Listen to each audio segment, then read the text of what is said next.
Welcome to Michael's Record Collection.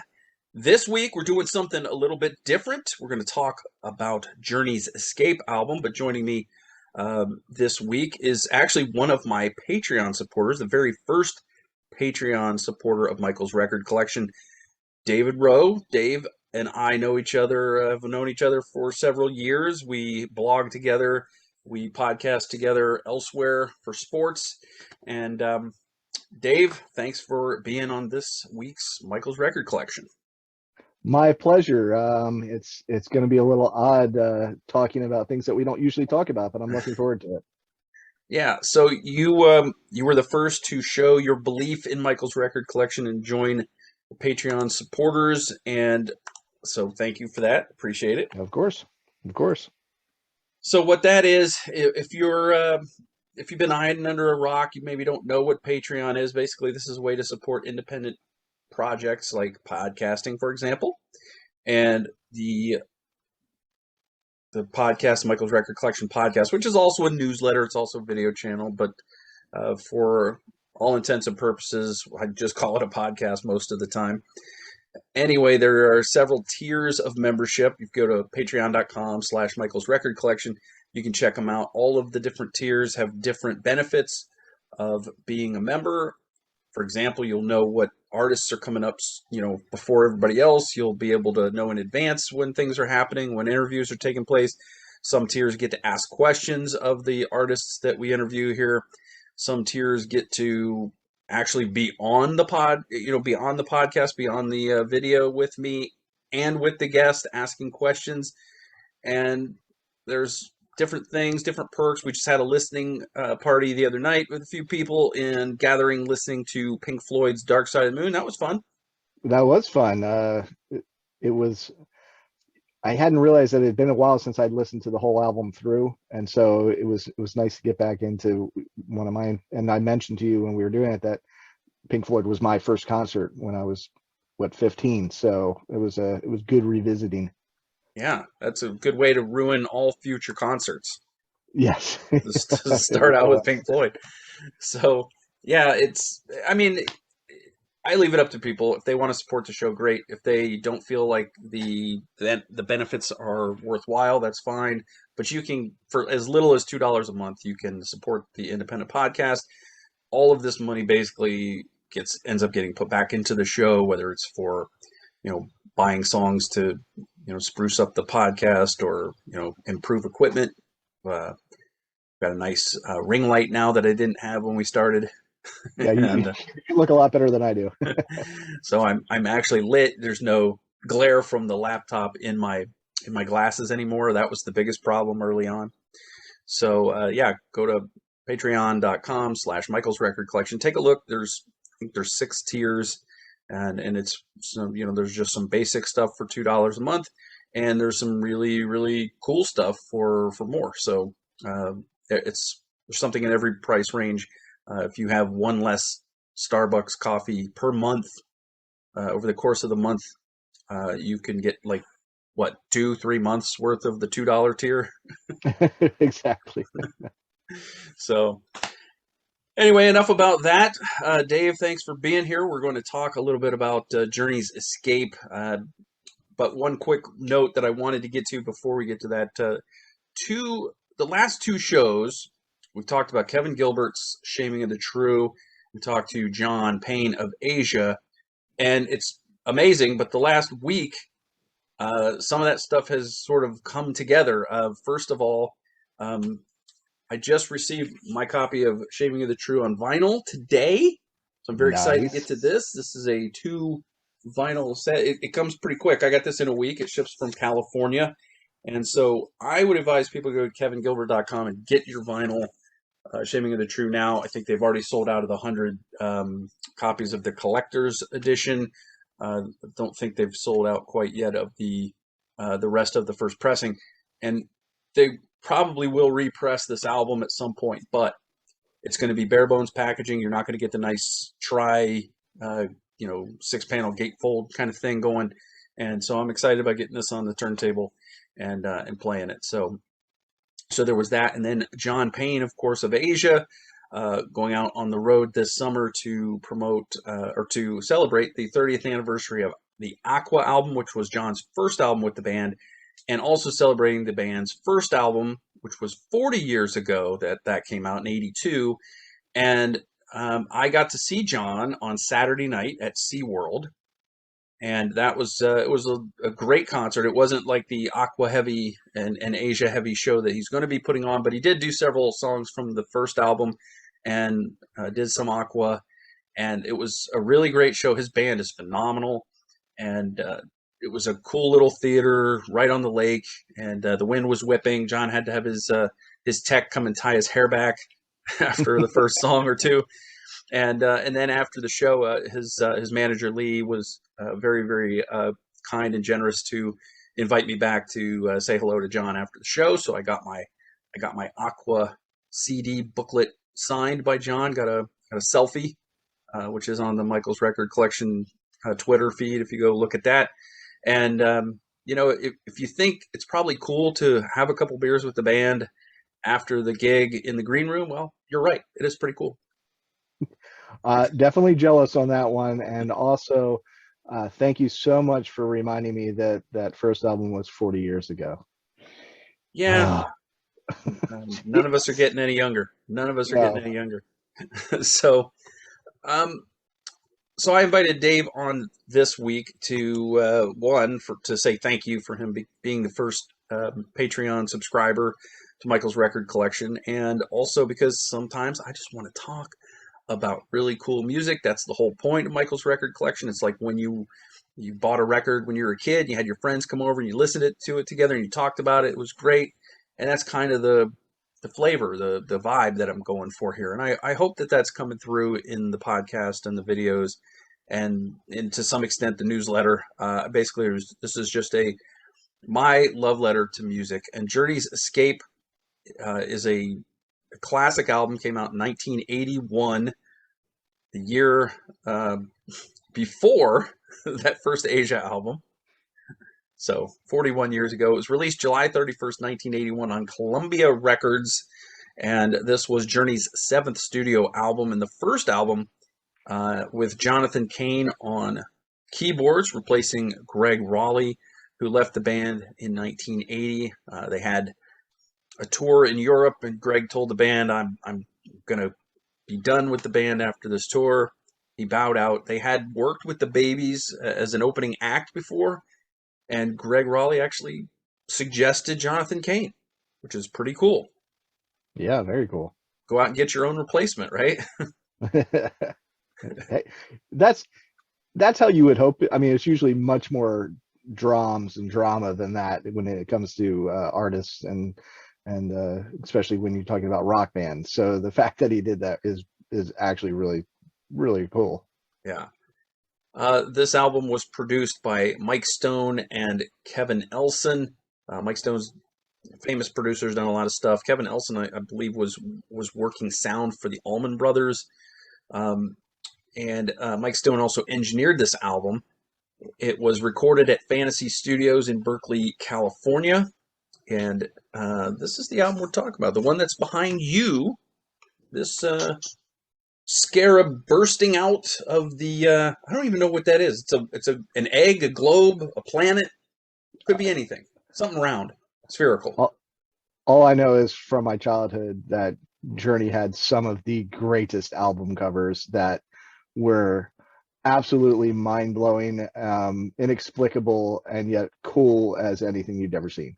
Yeah. Now I would say that's probably a planet of some type, because on the back you get this extended artwork with like sort of a rainbow, sort of I guess you'd call it like a, I don't know, it looks like a chemtrail, like the jet stream trail behind a jet, as the scarab's flying off towards a ringed planet. So I think it's I always thought it was cool. It's very sci-fi. I always liked really cool sci-fi covers. And it says Journey like normal, and then below it looks weird, and you're like, whoa, that's like future, like some kind of other language. No, it's just Journey written sideways. Right. And then And then sort of this was really stylized in the early 80s, is this sort of using some numbers and sort of like like, you know how you would type out messages to your friends on the calculator, you turn it upside down and stuff. That's kind of what this Escape font is, which just kind of doesn't hold up as well as the picture, I guess, is what I'm trying to say. Well, I'll disagree slightly in that now that we have passwords for logging into things, people do that all the time. So they were ahead of their time, man. Yeah, maybe that's it. Maybe they're ahead of their time. Um, but the font itself is it's a little Yes. 80s. But this is it was state of the art at the time, so it was cool and futuristic. This album had 4 top 20 hits on the Billboard Hot 100 list. The first was "Don't Stop Believin'." It reached number 9. "Who's Crying Now" reached number 4. "Still They Ride" reached 19, and "Open Arms," their highest charting single ever, reached number 2. It went to number 1 on the Cashbox chart. I always remember hearing Billboard and Cashbox. I don't know anything about the Cashbox chart. Yeah, me either. Billboard put out their own, compilation CDs. I don't remember seeing the Cashbox one. Yeah, I didn't get any. Cashbox put theirs out on 8-track. Yes, right. I don't know. Does Cashbox still exist? I don't even know that. I have no idea. I did have 8 tracks, but I don't remember Cashbox. Fun side story today. I came into work and there was an 8-track on my desk. A friend of mine from work bought me. He was in some like thrift and antique store, and he saw the 8-track for Genesis's Duke album. Knowing that I'm a big Genesis fan, he bought it for me, and it was on my desk this morning. And so that's kind of a cool little thing.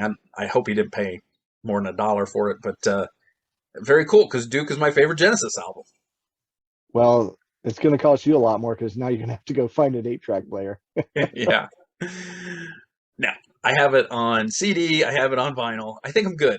You good? What I actually thought I would do is, and it might cost me some money, is I thought I'd put it in a shadow box, and then I got to thinking maybe I'll just find all of the Genesis albums that came out on 8-track, track them down on eBay or whatever, and just put them all in one shadow box, put up on the wall. Once again, it's going to cost his thoughtful gift is going to Yeah, cost you money. yeah, but it'll be a cool, I guess, conversation piece when I get it Oh, done. absolutely. And then I just need to have some friends to come over and actually have a conversation about it. Yeah, yeah. It's COVID's got to end sometime, right? Yeah, it does, but that's not going to help me get any friends. All right, so this album, Dave, went to number 1 in the United States on the Billboard 200 chart on September 12th of 81. There were not a lot of albums that were at number 1 that year. A lot of albums stayed at number 1 for quite some time. I think one of them was Styx's Paradise Theater. There was another big one that was up there for a while. I can't remember what it was, but yeah, there weren't that many albums that went to number 1. There were some monster albums out that year, and they just kind of stayed there when they got there. And this is the 5th highest selling album of 1981, which is hard to believe, but I think it's surpassed some of those other albums by now. And it is a 10 times platinum album in the US. That means more than 10 million copies were sold. Yeah, and that's just tracking actual buying of the entire album. That's not talking about downloads and everything else. So yeah, I don't know how they add to it, but it's what the RIAA calls, it has diamond certification. They've gone beyond platinum. They are diamond. And it also went to triple platinum in Canada, which has lower numbers required to meet that that threshold, but still, that's pretty good. 3 times platinum in any country is pretty strong album. This was voted the greatest AOR album of all time in the 1988 Kerrang! Readers Poll. And in 2008, Classic Rock also deemed it the number 1 AOR album of all time, album-oriented rock. And unlike many albums, this album, Journey's Escape, it spawned an Atari 2600 video game called Journey Escape in 1982. That's That's when you know you've made it. Your album has become a video game, and it also tells you that you did something right with the artwork. It does, and it also tells you that most likely, and I don't remember this game, but most likely the game had very little to do with anything that could be described as, at best it was you're escaping, and it's probably like a little guy going bloop, bloop, bloop, bloop, bloop, and you're trying to escape from a room or something, because it didn't have to make sense. I think it had, and I didn't have the game. I think it had something to do with the scarab on the cover, but I don't know what you were supposed to do with it. But you're right. Escape. It probably, yeah, probably had nothing to do with the band. Like there probably wasn't like a little 8-bit Steve Perry running around. you know, The game never told you, when you died and restarted, it didn't say don't stop believing. yeah, it probably did make some reference to Dead or Alive at some point. That maybe, yeah. Maybe when you're almost to the end of the game, maybe it told you don't stop believing. I don't know. If you died, maybe it would tell you, it would ask you who's crying now. That's possible. I don't know. If you had this video game, the Journey Escape video game for Atari 2600, write to me at michaelsrecordcollection@gmail.com and describe it to me, because I have to know more about this game. I could have probably found something on YouTube about it, but that seemed like a lot of work. Yeah, we don't like homework. Exactly. All right, the personnel on this album: Steve Perry, of course, lead vocals; Neil Schon, lead guitar, backing vocals; Jonathan Cain, keyboards, rhythm guitar, and backing vocals; Ross Valerie, bass and backing vocals; and Steve Smith on drums and percussion. A monster lineup of musicians that Journey had in that time. Yeah, ridiculous when you look back at that, and it's funny because we both listened to this album today, and just like with Dark Side of the Moon the other day, it's the first time I've listened to like the whole album as in one sitting again, and it was interesting, the different emotions and things that it brought up, and memories that it brought up while I was doing so, including like those early 80s MTV videos that all seem to be the same type of thing, and you can just see the guys from Journey like all doing the back and forth thing. And so anyway, it just reminded me of that. Yeah, this was a huge album at the time. Everybody had it. I remember I ran out and got the Open Arms 45 7-inch single for a party. I had to have some slow dance music at the party. Those high school parties, you had to go out and get some tunes. And I don't remember what year it was. I remember buying certain 45s just for parties. And I remember that one specifically. And I remember getting Dan Fogelberg's Run for the Roses. Okay. It's a ballad, but it's about a freaking horse race. And Right. yet it was popular at the time, so I got it. I didn't even think anything about it being about a horse race. People slow dance to it, though, so success. I don't think they were always worried about what the words of any given song were during the slow dance. Yeah, that was not the point in high school of the slow dance. It was, is it slow? Can I get a girl to be very close to me? Pretty much. Yeah. Yeah. All right, so Cain and Perry got a songwriting credit on all 10 tracks. That doesn't happen very often for bands like this. Neil Schon had a writing credit on 8 of them, all but Who's Crying Now and Open Arms. So he's more the rocker type. Yeah, you think? Yeah. So the album kicks off obviously with "Don't Stop Believin'." It was the second single off the album, and it was released in October of '81. This thing has 1.2 billion with a B streams on Spotify. Yeah, it's when you go and look on Spotify or any place where, and you look at the whole album, and this is not just for this, but there are ones like this, and you'll see how many downloads, and it's hundreds of thousands, million, and then you see something like "Don't Stop Believing," and you're just adding digits across the way, and you're like, oh wow, yeah, that's so much more than the rest of them. Yeah, the rest are in the millions, and I don't believe, let's see, I'll look at it now. So, yeah, 1 million, 3 million, 3.9, 7.9 million, 2.6 million. Who's Crying Now is 44.9 million. But I mean, we're not talking. Open Arms has 164 million. That doesn't. There's over a billion more streams for Don't Stop Believing than there is for Open Arms, another very popular song. Absolutely, and it doesn't surprise me in the least. Although I do wonder how many of those, billion were when at the end of The Sopranos, and people were like, I can't finish the show. Let me go finish the song. Yeah, this that song has become unbelievably iconic. It is played. It's been, I think, a theme song for a couple of different World Series teams. It's been played at just about every sporting event you can name. You and I cover Orlando City Soccer Club. They play that at halftime just about every game. Yep. Yep. Which is really weird when they're winning. Well, if it's working, why change? Yeah, exactly. Steve Perry, Jonathan Cain, Neil Schon combined to write Don't Stop Believing. It started with a line that Jonathan Cain's father used to tell him when Jonathan was talking about how tough it was, the music business was, and he didn't really know if he was going to make it or what was going on with his career. And his father used to tell him, "Don't stop believing." And so that kind of started. That's kind of the germ for the song. It is a timeless song. It's got a fantastic guitar solo.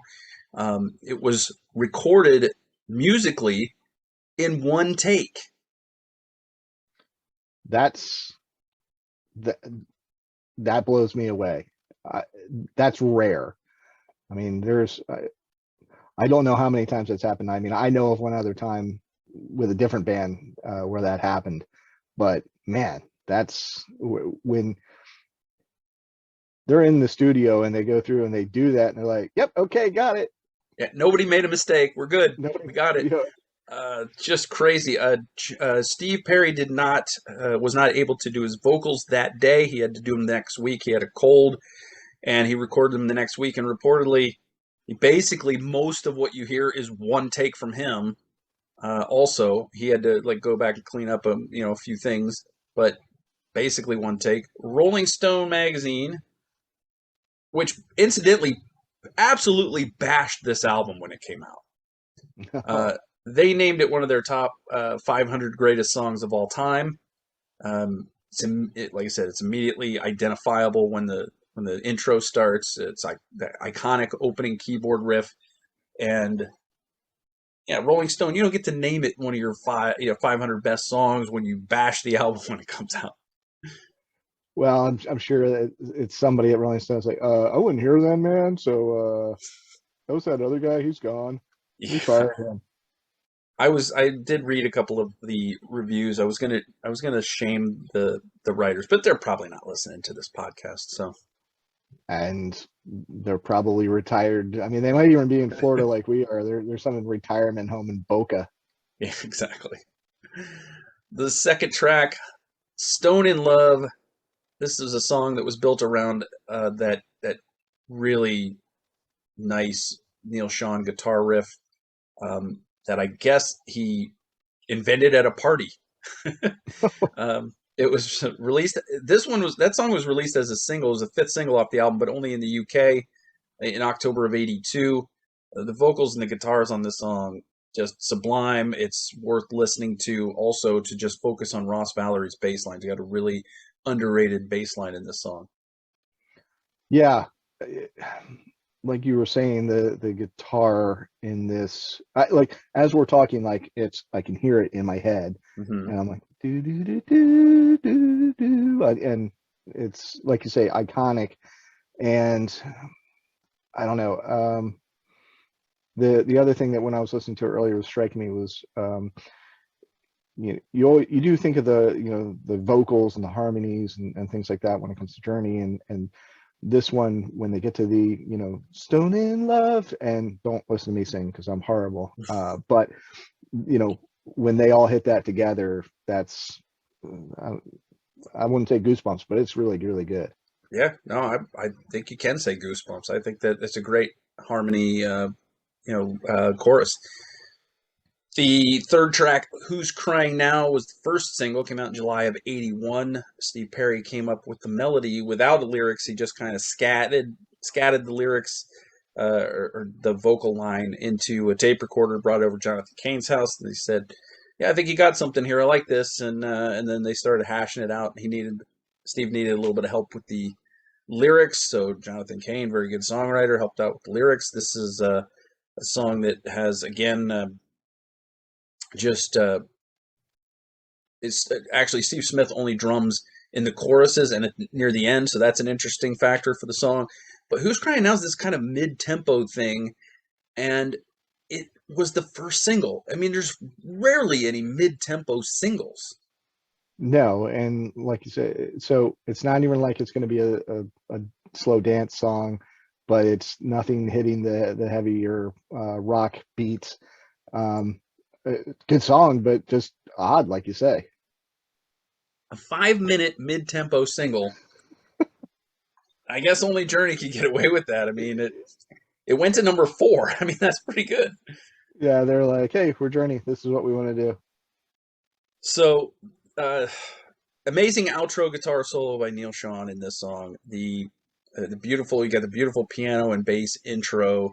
That guitar solo is something that uh, they asked Sean to do an outro solo. He went and he came up with this really complex thing that he liked.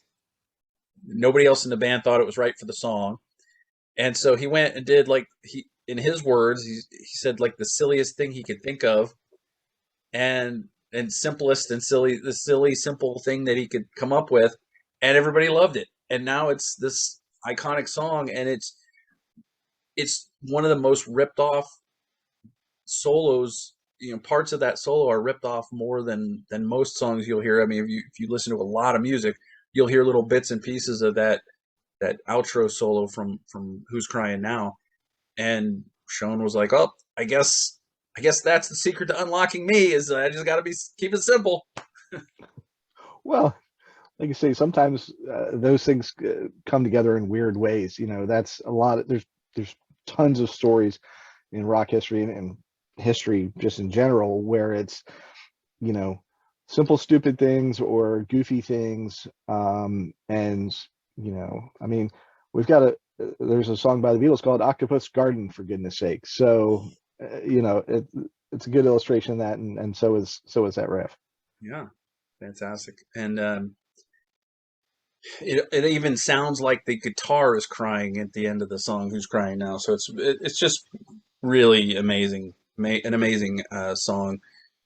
"Keep on Running" is the fourth track, a rocking number. For me, it's a good song. It's not a great song, but it's a good song. Kind of basic. I don't skip it. I like it enough that I don't skip it, but it's probably not one of my top songs on the album. But again, even when a band like Journey can put together an album like this, I mean, that's it probably is in the bottom half of the songs, but on a lot of other bands' albums, that might be one of the top songs on the album. The thing for me on it when I was listening to it is it's so 80s, and by that I mean it's so, like, this is a song that would have been used in the intro music for a 80s ski teen ski romance romp comedy movie. Yeah, Like, it's they're coming in on the mountain and this is what's playing, and the guy's coming down the hill on the skis. yeah. This is that song. Or like they're getting ready to party and somebody hits play on the boombox and this song just blasts out of it. Right, yeah, exactly. It's so quintessentially 80s that Yeah, I immediately thought of stuff like that. definitely an '80s rocker. That's the end of side one. Hits with "Still They Ride." This is a slow, sort of a soaring song. Excuse me. Steve Perry crushes the vocal on this. It was the fourth single on the album, came out in May of '82. Just a really incredibly emotional solo from Neil, and just an outstanding song. Yeah. I mean, there's only so much you can say about this one. It's solid. It's just absolutely solid. And like say fourth, I think you said it was fourth single, single from the album.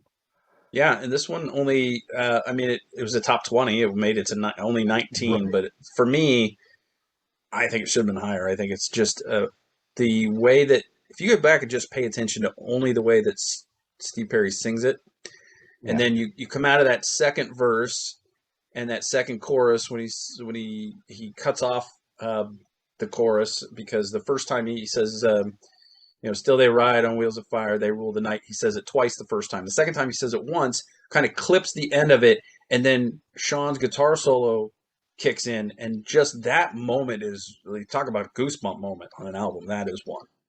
Yeah. Yeah. I agree. It probably should have gone a little higher. I don't know.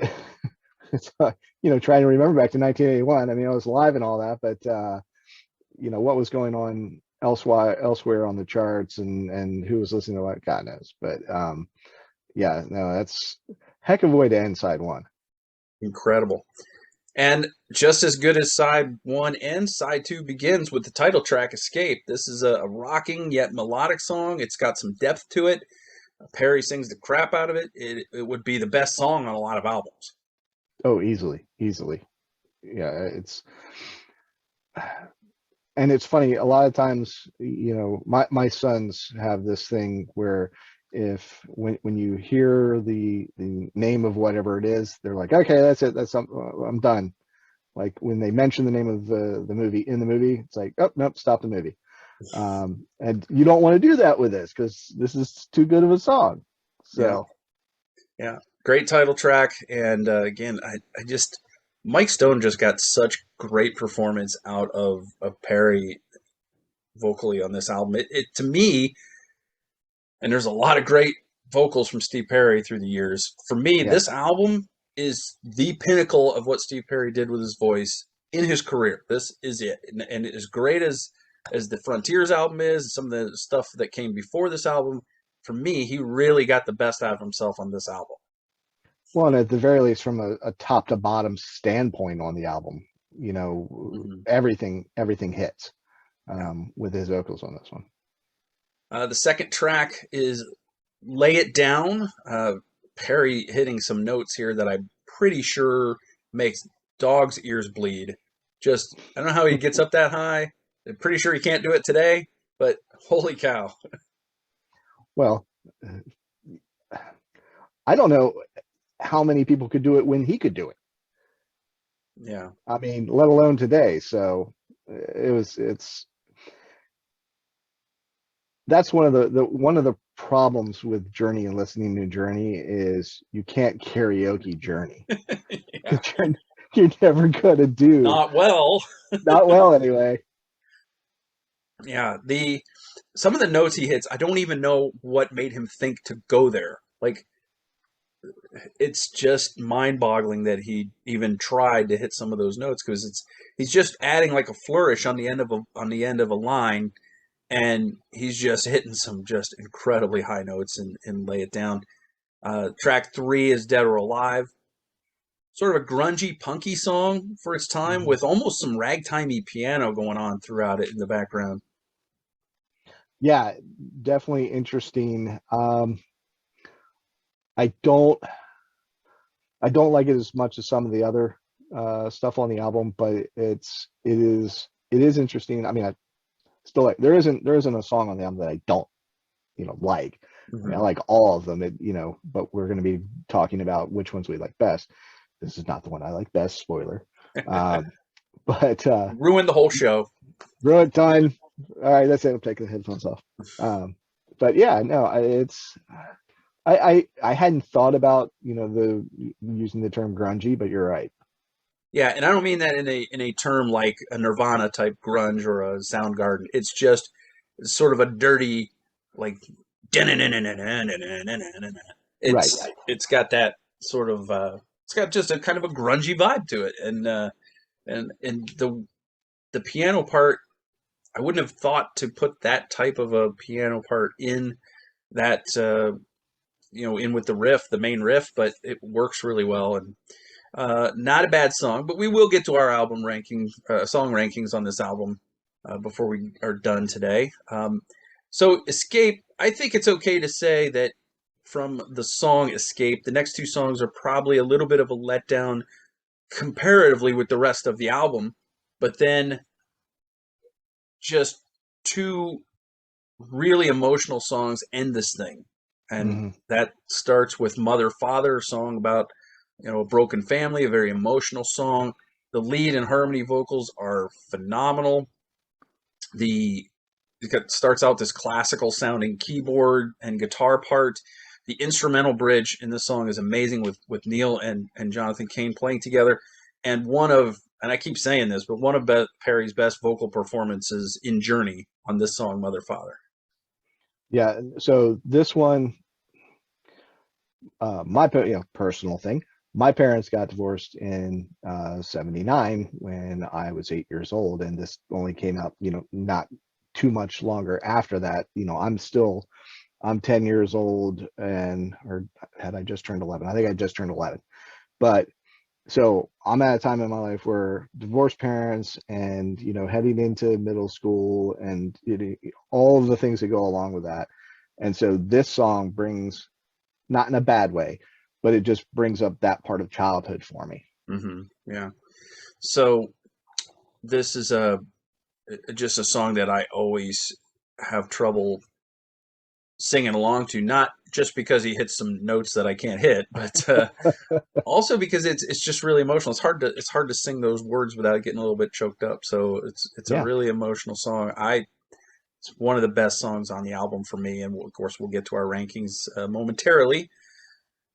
And then the album ends with a ballad and a very different kind of song for Journey to this point. It was a rock band. They even did some prog rock and some blues rock and things like that, but they didn't ever do just a straight ballad like this before. And it was the third single off the album, came out in January of '82, ended up being the band's biggest hit.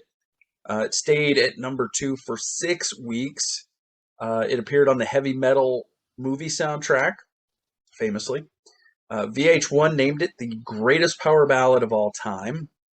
Wow. Jonathan Cain started writing this song while he was still with the Babies, but John Waite didn't like it. Well, that's another one of those rock and roll stories of, man, I might have messed up on that one. Yeah, maybe I should have taken a crack at that, but I wonder how it would have sounded with John Waite singing it rather than Steve Perry. It's almost John Waite is a great singer, but it's almost unimaginable. At this point, it's completely unimaginable Yeah. because, at least for those of us who've been around for a while and have listened to these things over and over again, all you have to do is say the two words in my head, the song starts playing. Mm-hmm. And that's definitely true with this one. And like you said, power ballad extreme. And once again, Steve Perry's vocals, Yep. excellent. Yeah. Everything about it's great. The melody's great. It's a monster ballad. Like John Waite, Neil Sean wasn't a fan of this song to begin with. There was a lot of discussion about whether or not to include it. And I think they're all probably pretty glad they included it. But Jonathan and Steve Perry really championed it. And I guess Ross and Steve were on board. And it was like kind of Neil was the last holdout. It wasn't really until it was recorded and released and played live that Neil Sean saw this reaction that the crowd had to this song and went, yeah, that song's kick ass. Oh, okay. I see it now. Yeah. So unbelievable. This actually is, I don't know if it's the first one because there may be one that I'm forgetting, but I think this is the first Our song that I had as a kid. Um, Ah, dating a girl named Tracy, uh, and Open Arms was our song. wow. Okay. Yeah, I don't know that I had ever had it as an R song thing, but that's Yeah. that's kind of cool. Did you have Our song with various interests in your life? Oh, sure. Yeah. Yeah. Yeah. I mean, uh, some little river band once upon a time, and Which then song? somebody that Hang was the on, ex. help is on its way. Well, it was the ex-wife. So at this point, yeah, that's the one. Yeah. So Yeah. Happy Anniversary Baby got you on my mind. No, it's Uh, not that one anymore. Lonesome Loser. No, I'm happily married now. All right. So there you have it. 10 very strong songs. I mean, I think this might be my favorite Journey album of their entire catalog. And that's saying something because I really love Infinity, really love Frontiers. Hmm. Frontiers was the first one that I ever owned. Journey was a band that was always on the radio, so I never really felt inclined to go out and buy their stuff. They were on the radio, they were in movies, they had songs in movies like Caddyshack. It's like they were just Hmm. kind of always everywhere all the time, it seemed like. And I remember, I think the first thing I ever bought from them was the 45 of Love and Touch and Squeezin', and then, of course, the Open Arms 45, and then the first cassette the first album I bought was on cassette was Frontiers, and my friend bought Escape. So what happened a lot of times was my friend and I would both be in the Columbia Record Club together Hmm. or separately, and we would get our 12 tapes for a penny or whatever. And I'd say, "What are you getting?" And he'd say, "What are you getting?" And we would sort of like, if we both wanted like a Foreigner album, he would get one and I would get one, and then we'd swap them back and forth and maybe make duplicate them, make a copy for the other guy, and that way we could sort of double our music libraries, Yeah, which because we you wanted which we were already stealing from Columbia House. because you wanted to get the most for your penny. Yeah. By the way, the statute of limitations is up, Columbia House. You can't get me now. Nope. And yeah, none of us. And they had that tells you how much money the record companies were making back then because they knew that so many of us were doing that very thing. Not to mention sitting there listening on the radio for this, because the DJs at the time would tell you the song's coming up, and then you'd be like sitting there waiting with your play record buttons, Yeah. and then that jerk DJ would keep talking through the intro of the song. You're like, man, you ruined my copy. Yeah. Exactly. Hey man, I'm trying to record Games People Play by the Alan Parsons Project. First of all, you said it was coming up this hour, and you were right, but it was like at 5 minutes till the next hour. So I had to wait like a whole hour, and then you talked over the beginning, which is the cool part. Right. So you've ruined it, Johnny on the radio. Yeah, exactly. Uh, so where does this album rank in the Journey catalog for you? Uh yeah, I had never thought of it because it was just, but after listening to it again, um, yeah, probably my favorite. I mean, just with the between, well, I mean, we're gonna get to the list, but I mean, between so many of the tracks that are that I still listen to this day just randomly, that are off of this album, I would put it up there. The weird thing about it is that there's a lot of albums, there's a lot of bands that have had songs that have been huge that they come on and you just like, oh, this again. These Right. songs don't do that. When Don't Stop No. Believing comes on, you've heard it a billion times, and you still don't go, oh, it's Don't Stop Believing. I mean, you get into it. No, there are certain, just like there's certain movies that when they come on TV, no matter where it is in the movie, you're like, all right, I guess I'm watching this for the next half hour, 40 minutes or whatever. Don't Stop Believing. If you click into a radio station and it's playing at any point, you're like, oh, guess I'm listening to the rest of this Yeah. because you're just not going to not do that.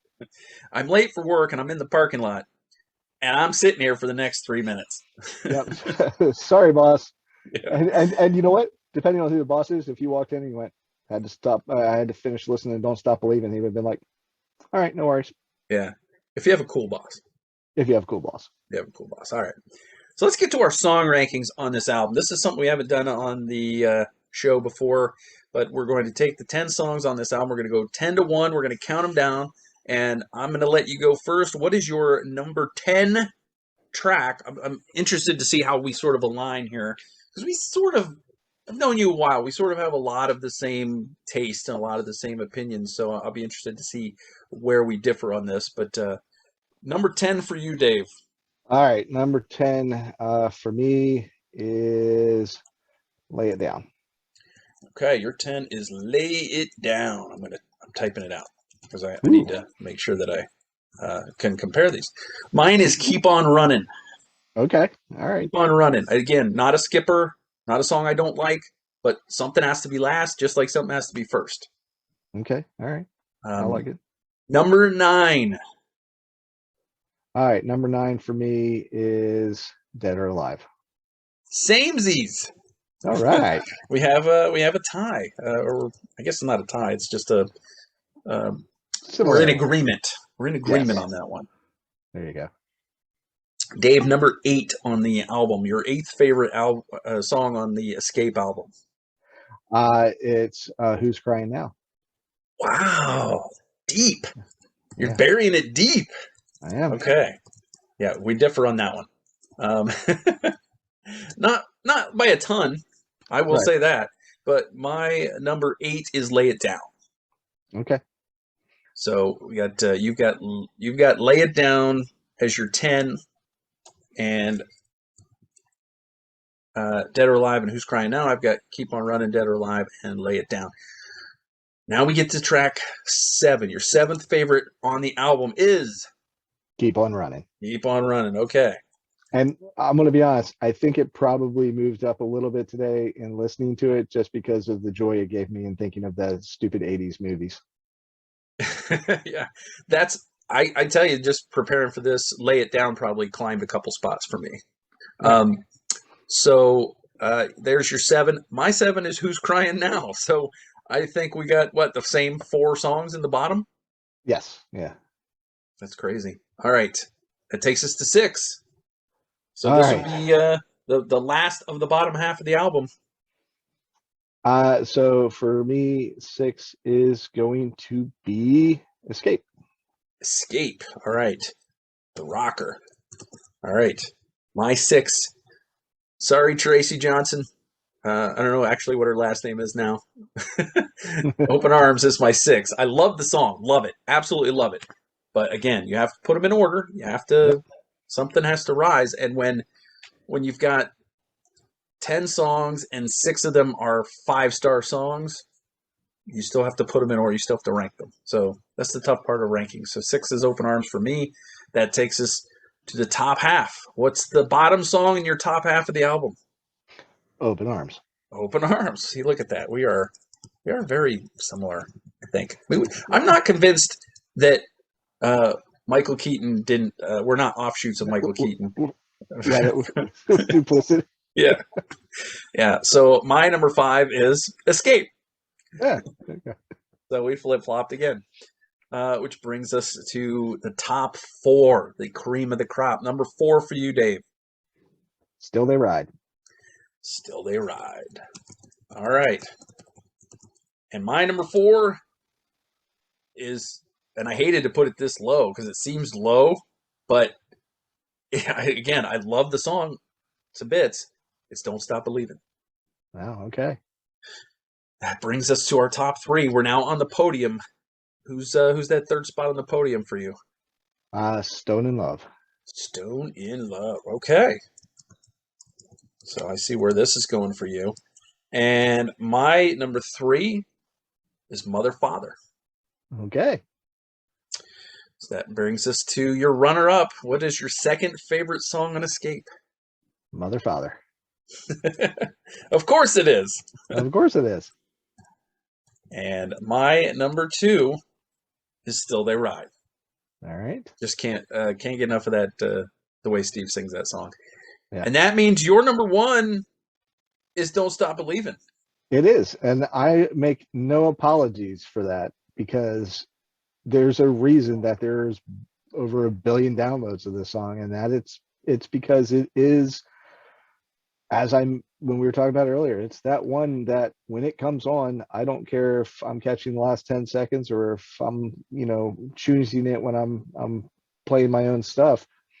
I'm listening to it and I'm loving it. And I've got so many great memories over the past 10 years or so of listening to it with my sons, and they love it. And for me, it's one of the greatest rock songs of all time. It's certainly better than 500, whoever did that. Well, it's Um, in the top 500. I didn't actually go look up where they had it, but it's one of their top 500 songs. well, I'm willing to bet that it's probably at least one higher than whatever they picked it. Yeah.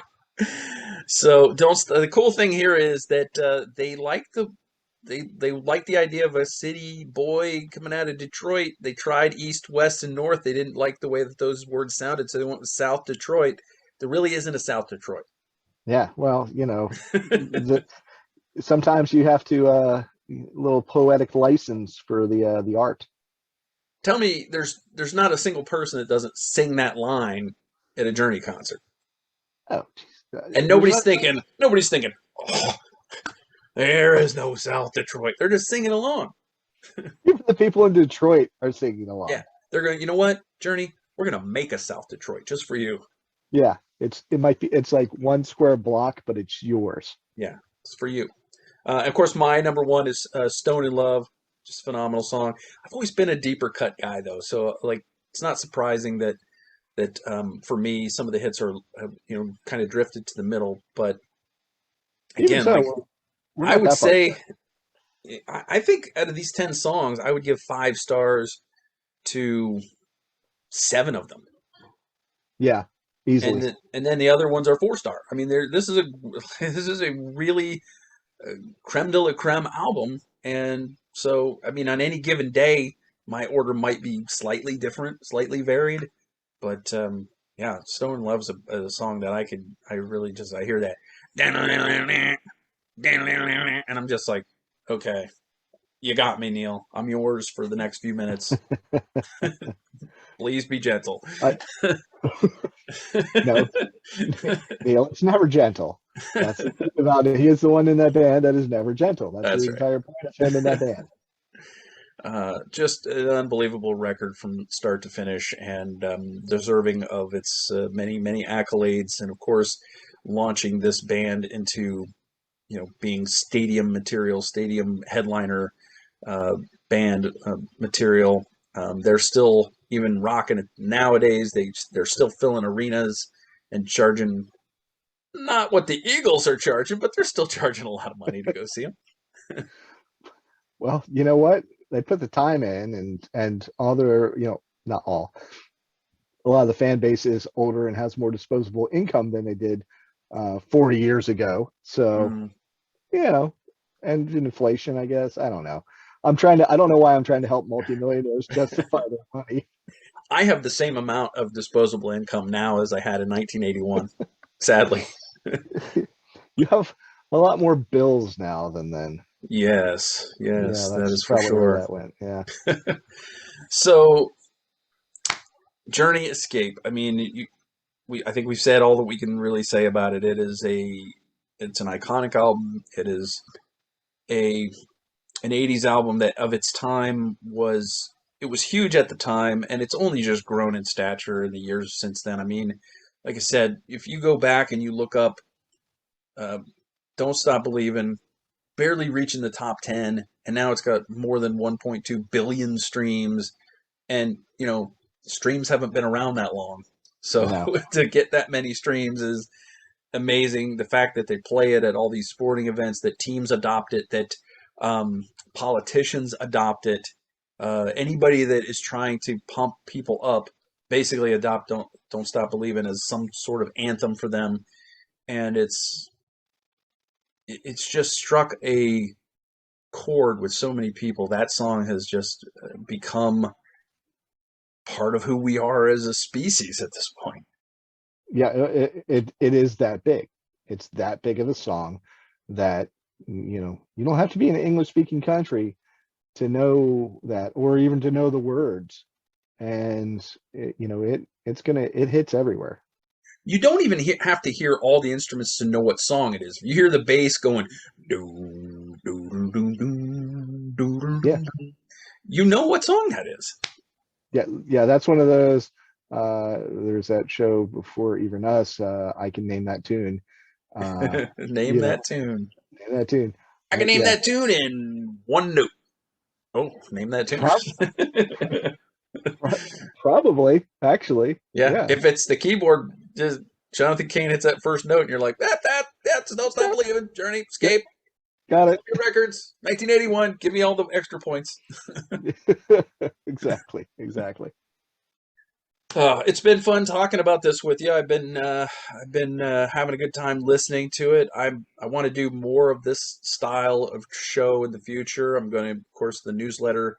If you're not a subscriber, please go to michaelsrecordcollection.com. Click on the link. It'll take you to my newsletter. You sign up for free. It's in your mailbox. I will be doing my thoughts on the album in written format, and you can get one every week and get an episode or an issue of the newsletter. Please make sure you're subscribed to the podcast, and visit the video channel and hit the subscribe button there. That helps me too. You don't have to actually go and watch all the videos, but if you just open YouTube and click on subscribe, that's very helpful. So I appreciate that. And Dave, I really appreciate Patreon support from folks like you who like to support the little guy. The independent podcast or independent writing is something that I would be able to do a lot more of this with more support, obviously. And the dream would be to make this my full-time gig, but of course that is a pipe dream for which I will not stop believing. Yes, don't stop believing. I do want to say a couple things. One, if you're listening to this and you're not a subscriber, like Michael said, go do it. Completely worth it. Excellent podcast. As he's mentioned, I've known Michael 7-8 years now, and we've done a lot of writing and podcasting together. And I can tell you, he's the consummate pro when it comes to that, and he's always going to give his best. Two, I want to thank you for having me on this show, because you gave me an opportunity to go back and listen to, like I said, a whole album. I haven't listened to the whole album as a thing in a while, and so being able to do that was really cool. So I appreciate that. Oh, good. I'm glad you had as much fun as I did. This is it's been great. I always love album deep dives because I'll go through it and I'll spin it and I'll listen. I'll just do like a superficial first listen, then I'll go in and I'll go, okay, let me think about the lyrics a little bit now. Okay, now I'm going to listen to the guitar. Now I'm going to listen to see what the drummer's doing.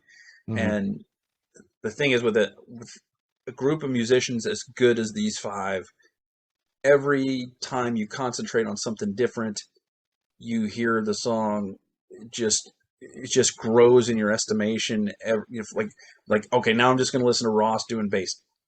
Sounds boring on the surface, but you go through and you listen, you go, holy cow, this is actually a pretty good bass album. Right. Yeah. I mean, this is what, well, as many are, the sum is, made up of a bunch of excellent parts. And if you can focus on some of those parts, then it gives you a little bit of nuance, or you're seeing the individual trees in the forest. And that has its own merit. Exactly.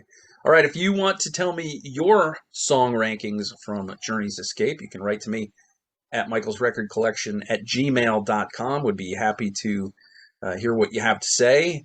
And or if you have any other thoughts about the show you want to pass along, please write to me. I'd love to hear from you.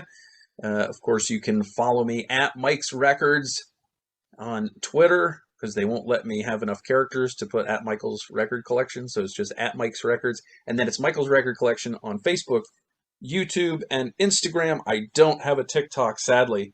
I'm not a twerker. Yeah, no TikTok. Oh, well. You wouldn't want me to twerk anyway. It would probably not look very dissimilar to the Mayhem commercial. Right. The people would be calling 911 because something was going horribly wrong. Exactly.